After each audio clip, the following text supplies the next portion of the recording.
I'm a big Marvel fan, and I've only watched 30 minutes of this. However, in your opinion, how does this movie connect to the rest of the Marvel Universe, and what is it preparing us for? Well, this movie connects to the rest of the Marvel Universe because it's the story of our new Captain America, which, as you know, he received the shield at the end of Avengers Endgame from Steve Rogers. So it really continues the legacy of Captain America, yet at the same time, it evolves the story of Sam Wilson.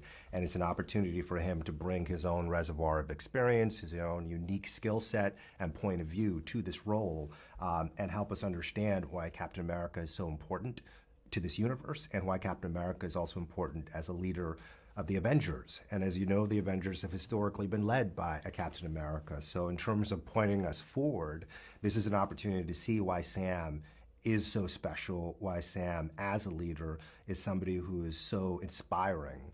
And I think with that, you know, it's the opportunity to open the door to where the Avengers go, because in this movie, it's a world without Avengers. And Sam has to ask himself that question of what does it mean to lead the Avengers? And I think we grapple with, you know, what does it mean and how and why do we need to have Avengers in our world? A black Captain America, did you ever have that in your focus, your mind's eye, many moons ago when you kind of envisaged yourself being in the situation that you're in now? You know, I was familiar, obviously, with Sam receiving the shield from publishing as well. So, but that said, did I ever think that I would be the guy who would have the privilege to tell this story? It's not something that, you know, I thought was going to happen. But when the opportunity came, I was so honored.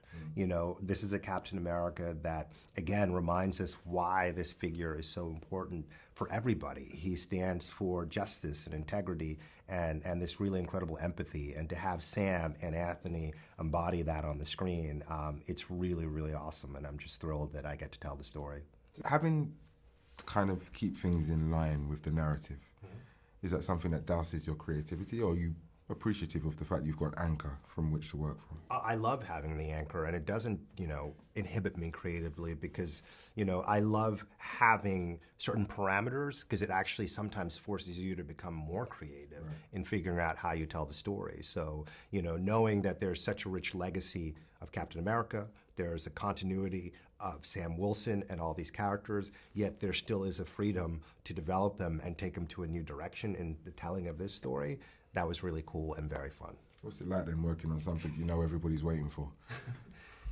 It's thrilling, man. You know, when you grow up wishing and hoping you get to make movies and then get to make something in a universe that, as you said, everybody's waiting for, it makes you want to do the best job you possibly can. And there's a reason these stories have inspired and captivated so many people. So I'm just so honored and thrilled to be doing this. And I think we got something really cool for people to see. While watching the movie, I came across a thought. How did you manage to weave together the characteristics of both Captain America and Falcon? You know, we thought a lot about where Sam was coming from, especially as Falcon, and, you know, the technology that he uses, the way it's been enhanced by the Wakandans, and then it was about how do we make sure we give him very cool and specific action, you know, and some of what you saw, there's a really great moment where he uses a brick, and that was very fun for me because here's a guy who's not equipped with conventional superpowers. So I think this is somebody who's got to get scrappy sometimes. He's got to improvise. He's got to use the resources around him to be able to take down an adversary.